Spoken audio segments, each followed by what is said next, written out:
Hello, j'espère que tu vas bien, moi ça va super bien, c'est WordPress Sensei et aujourd'hui on se retrouve pour une nouvelle vidéo où on va voir ensemble les bonnes pratiques SEO à mettre directement en place sur un nouveau site WordPress avant son indexation, donc avant qu'il soit visible sur les moteurs de recherche. Si jamais ton site est déjà indexé, donc il est déjà visible sur les moteurs et que tu n'as pas effectué les 10 points que je vais te lister dans cette vidéo, tu peux quand même la suivre pour optimiser ta visibilité et donc gagner en trafic. Dans cette vidéo, je vais te donner un maximum de valeur, donc reste bien jusqu'au bout. C'est pas une vidéo très préparée, j'ai juste écrit les différents points sur un Google Docs que je te mets en description et sinon le reste ça va être improvisé, donc elle va être assez longue. Par contre, je vais vraiment essayer de te donner un maximum de tips, d'astuces. Donc moi, ça fait 7 ans que je suis à mon compte en tant qu'expert WordPress et consultant SEO. Donc c'est vraiment le fruit de pas mal d'années de travail et d'essais, de tests que je vais te donner là. Donc voilà, n'hésite pas à suivre cette vidéo si tu souhaites améliorer ta visibilité. Si tu appliques tous les points que je vais te donner, ton site va exploser sur les moteurs sans problème. C'est vraiment des maths, hein. Pour le coup, si tu appliques tout ça, il n'y a aucune raison que ton site ne gagne pas en visibilité. Si tu es nouveau ou nouvelle ici, le but de cette chaîne, c'est vraiment de te donner un maximum de valeur sur WordPress, donc te donner toutes les clés qui vont te permettre de créer le site que tu souhaites faire, donc de A à Z, ou bien te former sur cet outil pour potentiellement proposer tes services à des clients, lancer ton entreprise ou que sais-je encore. Donc merci d'être de plus en plus nombreux à suivre cette chaîne, ça fait plaisir de voir que les vidéos servent à quelque chose. J'ai ouvert un Discord avant-hier, ou hier si je dis pas de bêtises. Donc je te mets le lien en description si tu as envie de rejoindre ça. L'idée c'est de s'entraider. On est déjà 5 du coup à l'avoir rejoint. Donc l'idée c'est vraiment de partager nos connaissances sur WordPress et si tu as un problème, une question, tu peux la poser et si tu as des réponses, tu peux les donner du coup à d'autres membres de la communauté. Donc n'hésite pas, je te mets le lien dans la description. Donc voilà, petite parenthèse fermée, puis on attaque avec la vidéo. Donc il faut bien comprendre que pour avoir un site visible sur les moteurs de recherche, il y a 3 points à respecter, donc 3 points pour optimiser son SEO. Il faut que le site soit techniquement propre, ça c'est vraiment le premier point. C'est ce qui est fait directement quand on installe un nouveau site WordPress, quand on crée un site. Il faut que tout soit propre aux yeux des moteurs de recherche. Donc ça c'est vraiment la base, c'est ce qu'on va voir dans cette vidéo majoritairement.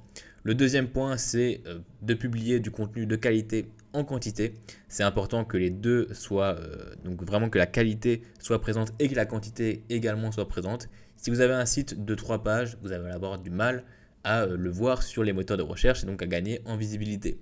Et si vous avez un site qui propose uniquement du texte de basse qualité qui a été généré par exemple avec ChatGPT et que vous n'avez pas retravaillé derrière, pareil, vous allez avoir du mal à gagner en visibilité. Donc ça c'est vraiment ultra important, c'est tout ce qui est rédactionnel, c'est la partie que j'aime le moins personnellement, en général je la délègue. Donc voilà, ensuite on a la partie 3 qui est la communication, très importante partie également, où là tu vas essayer de maximiser ta visibilité sur le web avec tout ce qui est backlink par exemple, et tu vas également partager le site au maximum sur tous les réseaux et potentiellement faire de la pub avec AdSense par exemple, ou que sais-je encore. L'idée c'est de ramener un maximum de trafic via d'autres vecteurs que le SEO, que le référencement, et ça va booster ton site web.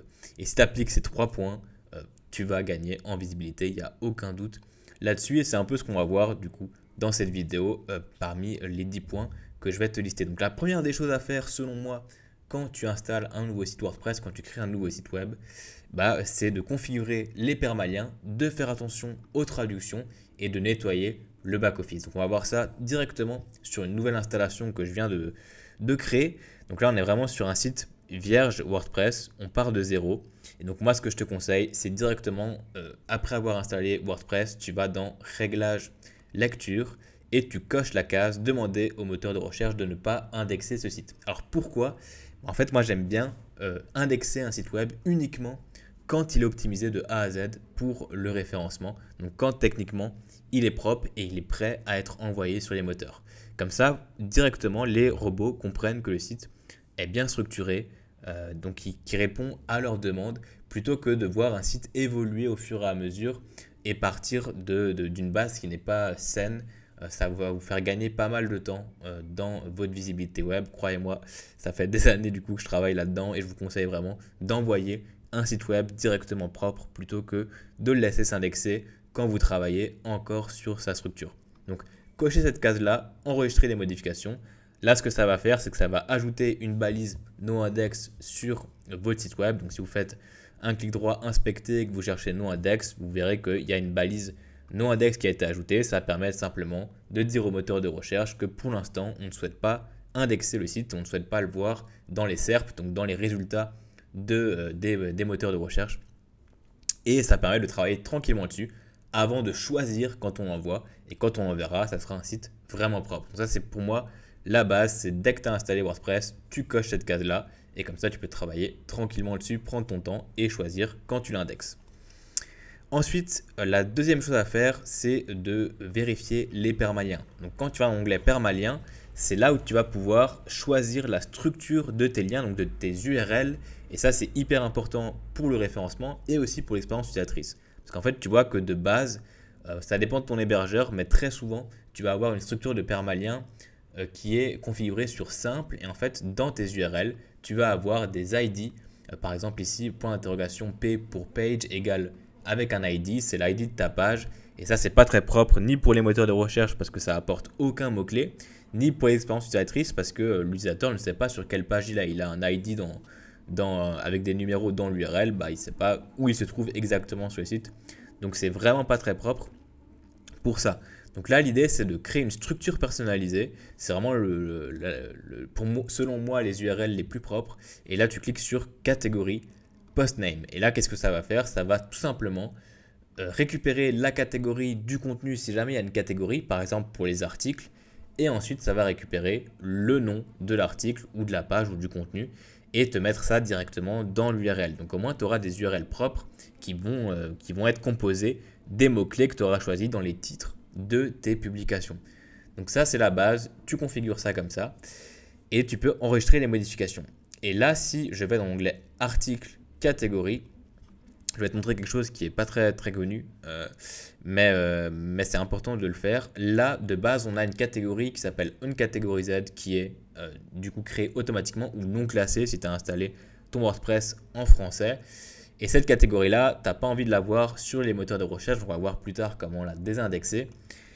Parce que tout simplement, la plupart des gens laissent cette catégorie et elle va s'indexer automatiquement sur les moteurs de recherche. Ce qui fait que cette catégorie une catégorie Z, elle est publiée des millions de fois sur Google et sur les autres moteurs de recherche par des millions de sites et c'est vraiment pas propre d'avoir du contenu dupliqué, donc similaire à d'autres sites web. Donc cette catégorie-là, renomme-la par blog, journal, ce que tu veux ou tout simplement désindexe-la si tu ne souhaites pas la voir, si tu ne publies pas l'article par exemple sur ton site web, tu n'en as pas besoin. Et donc là, si je clique sur voir, tu vois que dans l'URL, on a catégorie écrit avec un Y, donc en anglais. Ça, c'est pas terrible non plus pour le référencement de mélanger anglais, français ou que sais-je encore. Choisis une langue et une fois que tu as choisi ta langue, tu fais en sorte que tout est traduit sur ton site web. Et donc pour modifier ce catégorie avec un Y, c'est toujours dans les permaliens. Tu descends en bas et tu peux choisir un préfixe des catégories. Donc là, je te conseille de mettre catégorie en français pour traduire ce catégorie avec un Y. On a la même chose pour les étiquettes. Et donc là, le lien, ça va être tag et donc tout simplement tag, donc qui veut dire étiquette en anglais. C'est moins dérangeant pour le coup, mais tu peux aussi renommer ça par étiquette si tu le souhaites et que tu les utilises, parce que c'est vrai que c'est de moins en moins utilisé pour les articles. Donc à toi de voir si tu as envie de les traduire ou non. Tu peux enregistrer les modifications. Donc là, on a optimisé nos permaliens. Et la dernière chose que je te conseille de faire, c'est de nettoyer le back-office. Et donc là, c'est tout simplement les contenus qui sont générés automatiquement quand tu installes un nouveau WordPress. Donc si tu vas dans l'onglet article, tu vas voir qu'il y a un article qui s'appelle Hello World qui est automatiquement rédigé. Et ça, pareil, c'est un article qui va être publié des millions de fois sur les moteurs de recherche parce que la plupart des gens ne pensent pas à l'enlever ou ils le laissent tel quel et il va s'indexer automatiquement sur les moteurs de recherche. Et ensuite, si tu as envie de le désindexer, ça va prendre un petit peu de temps.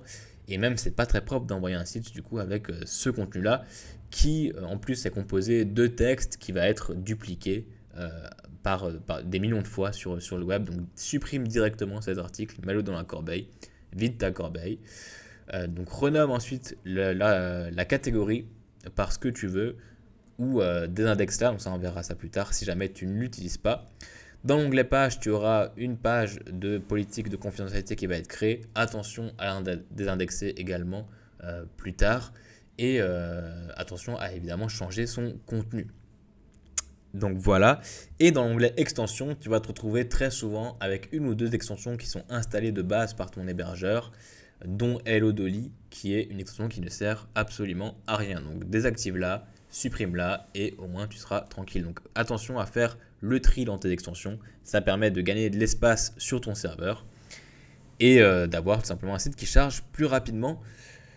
Donc voilà, ça c'est vraiment la base quand tu as installé un nouveau WordPress. On peut passer à l'étape 2. L'étape 2, c'est de choisir un thème optimisé pour le SEO. Alors, il y a un peu de travaux juste à côté de chez moi. Je vais fermer la fenêtre. J'espère que on ne les entend pas depuis tout à l'heure.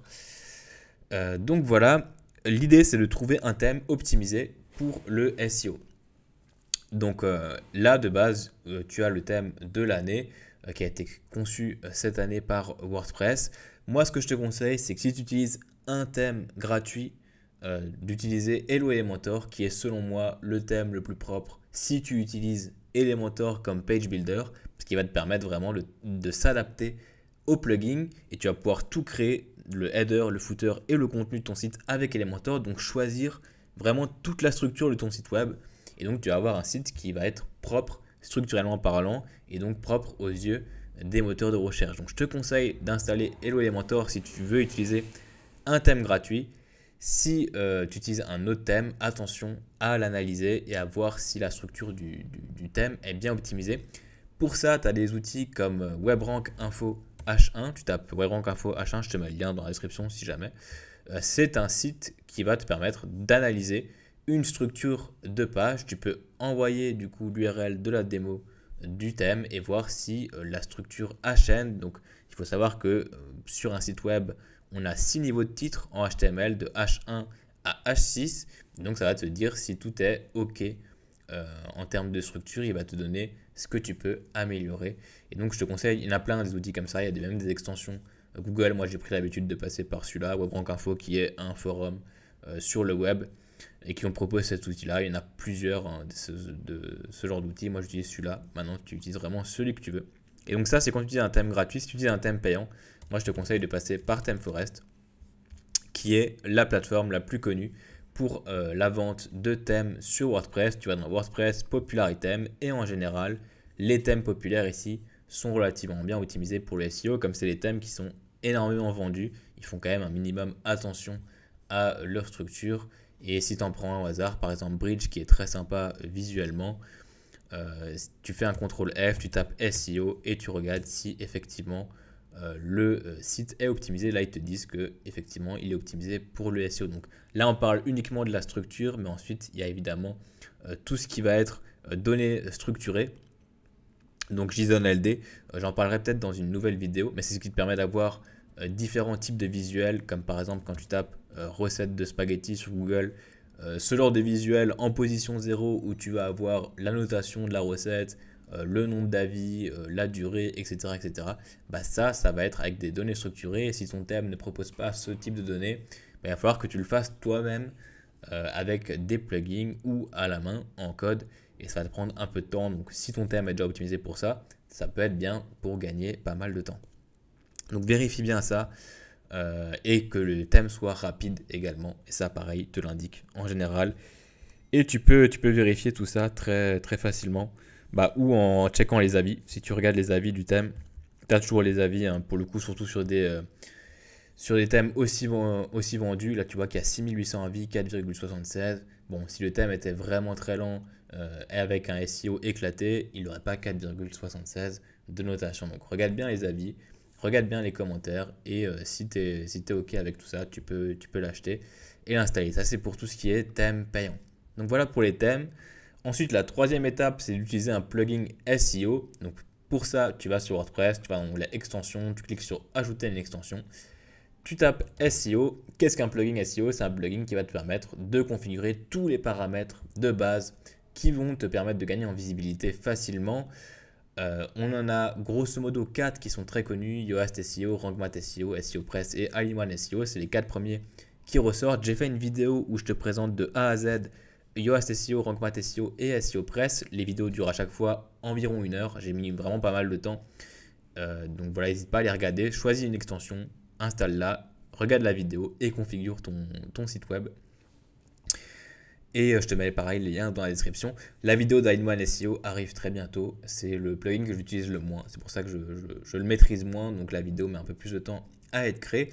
Et entre les quatre, personnellement, je te conseille ou Yoast SEO qui est le plus connu, qui est très fonctionnel, facile à mettre en place, ou SEO Press qui est français et qui est très développé. Ils se mettent vraiment à jour en termes d'IA.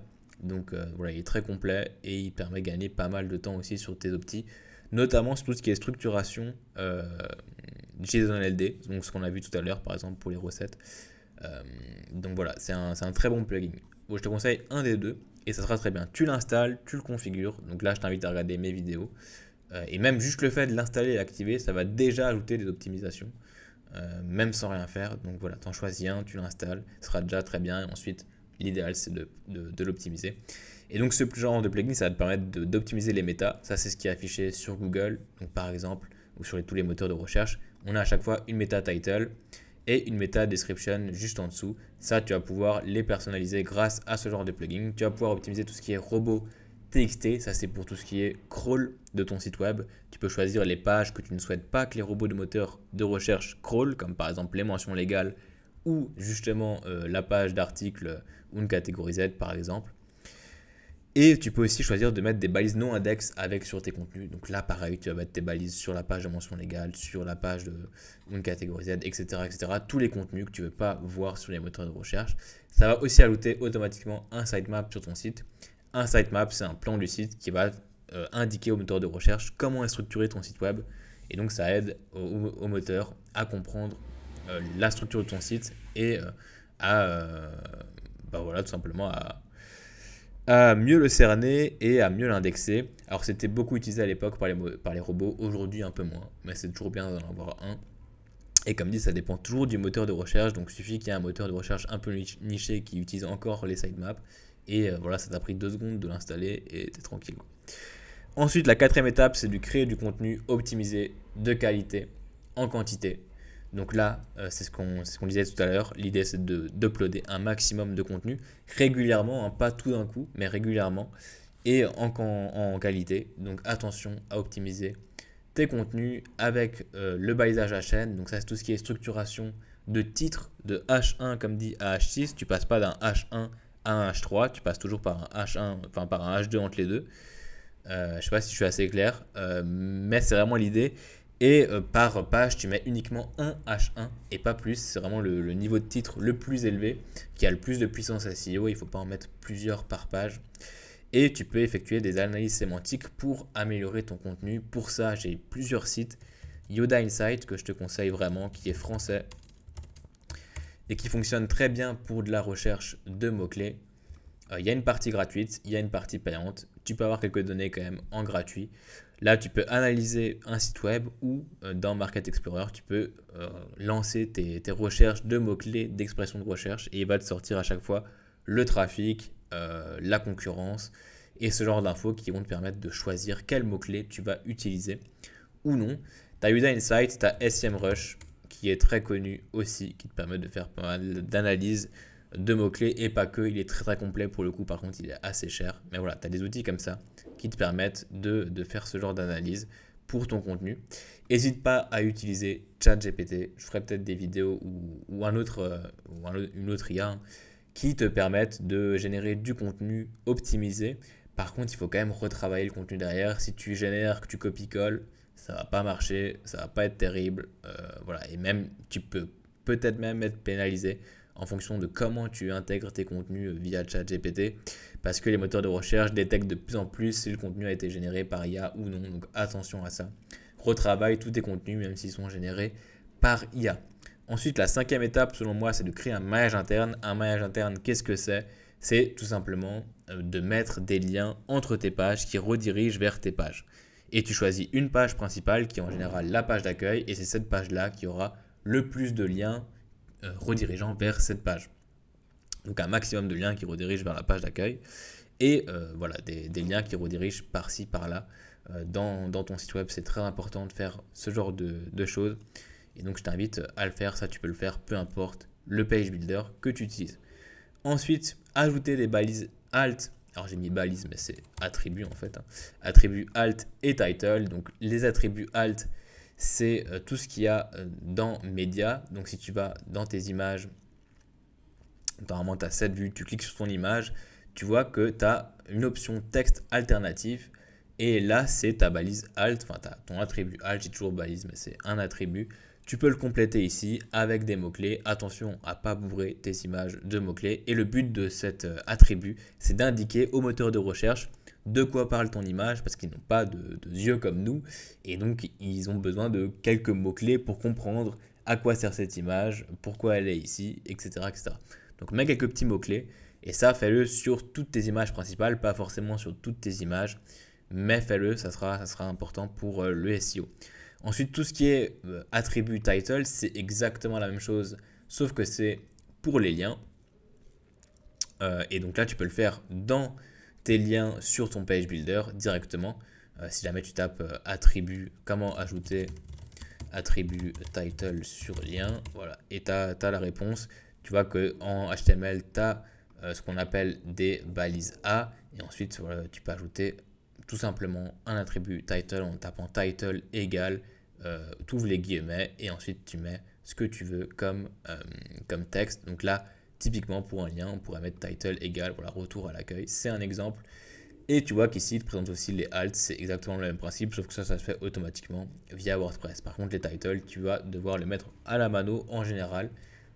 Même si peut-être qu'avec Elementor ou la majorité des page builders, tu as une option qui te permettent de le faire, je pense, sans passer par du HTML. Et si jamais, petite astuce, tu vas dans apparence, alors ça dépend si tu as un bloc thème ou non. Si tu as un thème classique, ce qui va être le cas dans 99% des cas, donc c'est-à-dire un thème qui n'a pas été développé avec Gutenberg, comme par exemple Hello Elementor, tu vas avoir accès à l'onglet menu ici dans apparence. Donc tu vas dessus. Et là, si tu ajoutes un nouveau menu, donc là je vais créer un main menu, j'ajoute dedans une catégorie, hop, ajouter au menu. Si je déroule la catégorie, tu vois qu'il n'y a qu'une seule option, titre de la navigation, c'est ce qui est affiché sur le site web. Et si tu vas tout en haut de ta page et que tu cliques sur option de l'écran, tu vas pouvoir cocher la case attribut de titre. Tu refais en option de l'écran et là tu vois qu'il a ajouté un champ en option sur tes liens de menu. Et là tu peux mettre ce que tu veux, c'est l'attribut de titre, ça va être tes mots-clés. Donc en général tu mets la même chose ou quelque chose de différent, mais voilà, pas beaucoup de mots-clés non plus. Et ça va te permettre aussi d'indiquer au moteur de recherche vers où redirige ce lien-là, à quoi il sert. Ça va te faire gagner aussi un petit peu en optimisation. Ensuite, 7e étape, vérifier le responsive design. Ça, c'est ultra important d'avoir un site responsive. Donc pour ça, tu vas sur ton site web. Donc là, je vais changer de thème parce que j'ai un site qui est totalement vierge. Donc ça ne sert à rien de te montrer ça. Mais si tu vas sur ton site, que tu fais un clic droit inspecter, peu importe ton navigateur, tu vas avoir une option comme celle-ci, là sur Chrome, qui te permet de voir un aperçu sur mobile et tu peux voir si ton site est responsive, donc est-ce qu'il s'adapte à tous les écrans, et tu peux choisir à chaque fois en différents supports, donc par exemple iPhone, iPad, etc. Et tu vois ce que ça donne et si tout est OK en termes de visuel. Si ce n'est pas le cas, probablement que ton thème a des options. Sur Elementor, tu peux le faire très facilement avec l'outil responsive. Donc si j'installe rapidement Elementor, je peux te montrer ça. Et sinon, tu peux utiliser ce qu'on appelle les Media Queries. Donc là, je t'installe juste Elementor. Et voilà, tu tapes Media Query CSS, tu prends le premier lien. Et en fait, c'est des bouts de code CSS qui vont te permettre de choisir quand est-ce que tu appliques tel ou tel CSS. Donc par exemple, ici, on va indiquer que au maximum de largeur 600 pixels, on va appliquer au body, donc à tout le corps de la page HTML, un background color d'une certaine couleur. Donc là, on le fait uniquement sur cette largeur, mais tu peux vraiment choisir ce que tu veux comme option avec Math Width et Min Width et combiner ça. Et donc vraiment personnaliser ton CSS comme tu le souhaites. Ça, c'est un peu de code, je ferai peut-être une vidéo détaillée là-dessus. Mais ça, si jamais ton thème ou ton page builder ne te permettent pas de faire du responsive design. Mais typiquement, avec Elementor, si là, je crée une nouvelle page que j'appelle Elementor, hop. Alors, c'est pas le but de cette vidéo, donc je vais essayer d'aller assez vite. Mais voilà, c'est juste pour te montrer ça rapidement. J'ai fait une vidéo où je montre Elementor de A à Z si jamais tu n'es pas trop à l'aise avec cet outil-là. Et là, tu vois qu'en général, avec ton page builder, tu auras des options mode portrait en tablette et portrait mobile. Et là, tu peux vraiment choisir ce que tu souhaites comme option. Par exemple, sur mobile, on va centrer ici le titre, alors que sur PC, on peut très bien le mettre à gauche, à droite. Et donc, tu vois que en fonction du support, il va s'adapter automatiquement. Et donc ça te permet de faire du responsive sans passer par du code. Ensuite, 8e étape, c'est d'améliorer la vitesse de chargement de ton site web. Donc pour faire un test, tu vas sur Google PageSpeed. C'est selon moi le test le plus fiable parce que ça vient de Google. C'est PageSpeed Insight. Tu mets l'URL de ton site web et il va t'analyser ça. Il va te dire si c'est bon ou pas en termes de rapidité. Il va t'indiquer ce que tu peux améliorer et tu auras un score entre 0 et 100 sur mobile et sur PC. L'idée, c'est évidemment de se rapprocher de 100. C'est très compliqué sur mobile. Sur PC, c'est faisable, plus ou moins. Et il faut savoir que WordPress, c'est quand même assez lourd par rapport à un site codé de A à Z à la main. Donc, de base, même si tu as optimisé ton site web, que tu as pris un bon thème, qu'il n'y a pas grand-chose en plugin, tu ne vas pas être à 100. Et donc là, je te conseille d'utiliser une extension qui s'appelle NitroPack. Je te mets le lien dans la description. J'ai fait une vidéo à ce sujet également. Et NitroPack, c'est une extension qui va te permettre de booster la rapidité de ton site très facilement. Donc, tu as une version gratuite qui te permet de booster ta rapidité jusqu'à 5000 pages vues par mois, ce qui est déjà pas mal quand tu démarres. Et sinon, tu as des options payantes.